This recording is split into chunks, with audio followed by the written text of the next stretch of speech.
Hi, everybody. I am Dr. Grace Lord and the host of Workforce, a podcast that blends behavioral science insights with work insights. In this episode, I was talking office fridge politics, and I had the privilege of meeting Thom Dennis, an ex-Marine, who is letting us know what lessons the Marines have for corporate firms today. Let's listen to what he has to say. Well, I think the Marines are a bit special, really. Mind you, I suppose I would, because I was there for a while, a lot of formative years, you might say. One of the things the Marines train you to do is to be flexible and to really respond to what's going on. I think that a lot of people have this view of the military as being this immovable object where you're trained to obey orders kind of thoughtlessly. And it's not really like that. I think particularly with the Marines, and that's one of the reasons I joined them as opposed to any other of the branches of the armed forces, was that they really, really encourage you to think on your feet.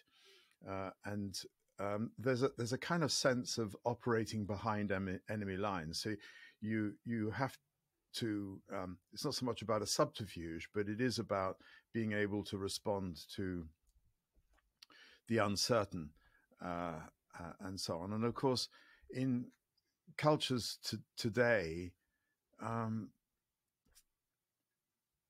where there is an immovable structure, and I think you do find that in some organizations. I don't know, you get this sense of are you a willow or are you an oak tree?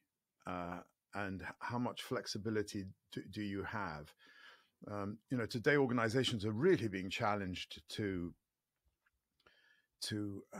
move with forces that they never expected to have.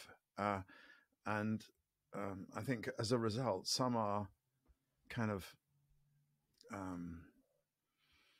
having a lot of difficulty to adapt, whereas others are much more fleet of foot.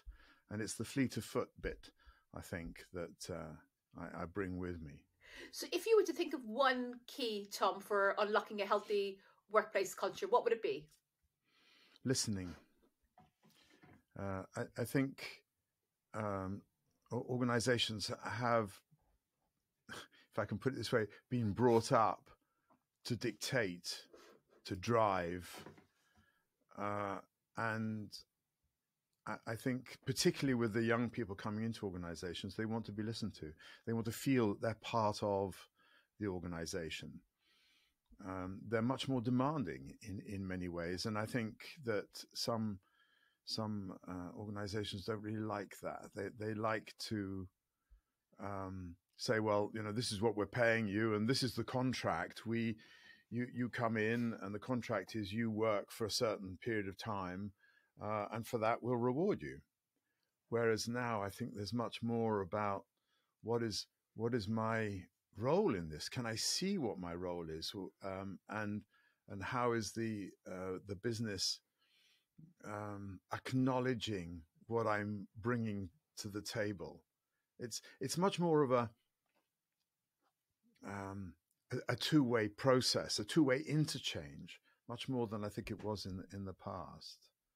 So organizations that listen and can adapt are the ones that really are the ones that are looking forward, I think.